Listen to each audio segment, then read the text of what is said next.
नमस्ते। आज बात करते हैं एक बहुत ही ज़रूरी टॉपिक पर, पीसीओडी। और इसे मैनेज करने के सबसे असरदार तरीकों में से एक है सही खान-पान। तो डॉक्टर नम्रता गुप्ता के इनसाइट्स के आधार पर आइए जानते हैं कि डाइट में छोटे-छोटे बदलाव करके इस कंडीशन को कैसे बेहतर तरीके से संभाला जा सकता है। चलिए शुरू करते हैं। तो आज हम क्या क्या जानने वाले हैं। सबसे पहले समझेंगे कि पीसीओडी आखिर है क्या। फिर देखेंगे कि डाइट इसमें कैसे मदद कर सकती है, क्या खाना है क्या नहीं, और आखिर में कुछ ज़रूरी लाइफस्टाइल टिप्स पर भी नज़र डालेंगे। तो चलिए सबसे पहले और सबसे ज़रूरी सवाल से शुरू करते हैं कि आखिर ये पीसीओडी है क्या। देखिए, पीसीओडी यानी पॉलीसिस्टिक ओवरी डिसऑर्डर एक बहुत ही कॉमन हार्मोनल गड़बड़ी है जो आजकल कई लड़कियों और महिलाओं को हो रही है। इसमें होता क्या है, हार्मोन्स के असंतुलन की वजह से पीरियड्स अनियमित हो जाते हैं। अंडाशय यानी ओवरी में छोटी छोटी गांठें या सिस्ट बन सकती हैं और कभी-कभी गर्भधारण में भी मुश्किल आ सकती है। अच्छा, तो इसके लक्षण क्या हैं, मतलब इसे पहचाना कैसे जाए।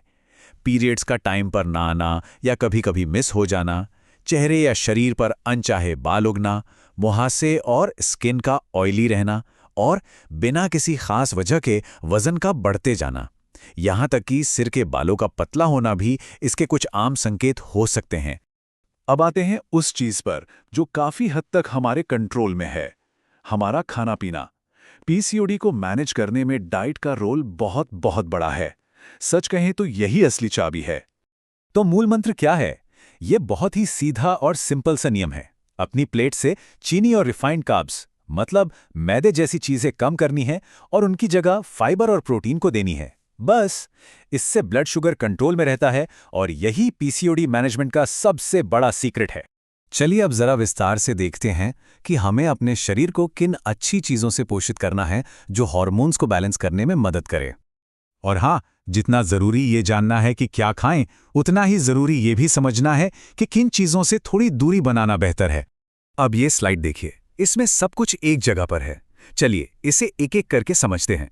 प्रोटीन की बात करें तो चिकन, मछली, टोफू जैसी हल्की फुल्की चीजें खानी है, ना कि तला हुआ या प्रोसेस्ड मीट। फैट्स की बात करें तो एवोकाडो, नट्स, सीड्स ये सब हेल्दी फैट्स हैं। मक्खन को थोड़ा कम करना बेहतर है। फलों में बेरीज, सेब, संतरे अच्छे ऑप्शन हैं, लेकिन मीठे सूखे मेवे और फ्रूट जूस से बचना है। सब्जियों में हरी पत्तेदार सब्जियां, ब्रोकली, गाजर ये सब बेस्ट हैं। आलू, चिप्स, फ्रेंच फ्राइज को ना कहना है। डेयरी में फुल फैट दूध की जगह बादाम मिल्क या सोय मिल्क ट्राई कर सकते हैं। और पीने के लिए सादा पानी और हर्बल टी से अच्छा कुछ नहीं। सोडा और मीठी चाय कॉफी को बाय बाय बोल दीजिए। लेकिन एक मिनट, सिर्फ डाइट ही सब कुछ नहीं है। ये तो एक बड़ी पजल का बस एक जरूरी हिस्सा है। चलिए देखते हैं कि पूरी तस्वीर कैसे बनती है। तो असल में एक दिन कैसा दिख सकता है, ये रहा एक बढ़िया सा सैंपल। सुबह की शुरुआत गुनगुने नींबू पानी से, फिर नाश्ते में बेसन का चीला, दिन में हल्के फुल्के स्नैक्स जैसे भीगे हुए बादाम या मखाने, और लंच और डिनर में भी बैलेंस्ड और पौष्टिक खाना। देखा कितना आसान लग रहा है। डाइट के साथ साथ वजन को मैनेज करने के लिए ये कुछ बातें गांठ बांध लेनी चाहिए। सही और संतुलित खाना, कैलोरी का ध्यान रखना, रोज कम से कम 30 मिनट एक्सरसाइज, और हाँ, स्ट्रेस को कम करना, ये सब मिलकर ही असली फर्क लाते हैं। और अब एक कमाल की बात सुनिए, सिर्फ 5 से 10% वजन कम करने से ही, सिर्फ इतना सा, लक्षणों में जबरदस्त सुधार आ सकता है। पीरियड्स रेगुलर हो सकते हैं और गर्भधारण की संभावनाएं भी बढ़ जाती हैं। है ना कमाल की बात? ये हमें एक ऐसे सवाल पर लाता है जो लगभग हर किसी के मन में आता है। तो क्या पीसीओडी को जड़ से खत्म किया जा सकता है? इसका जवाब है नहीं। लेकिन, और ये लेकिन बहुत जरूरी है, इसे बहुत अच्छी तरह मैनेज किया जा सकता है। कंट्रोल पूरी तरह से हमारे अपने हाथों में है, बस लाइफस्टाइल को सही रखना है।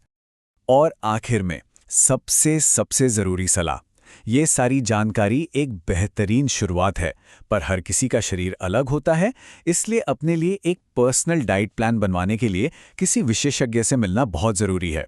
अपनी सेहत को पहली प्राथमिकता दें और डॉक्टर से जरूर बात करें।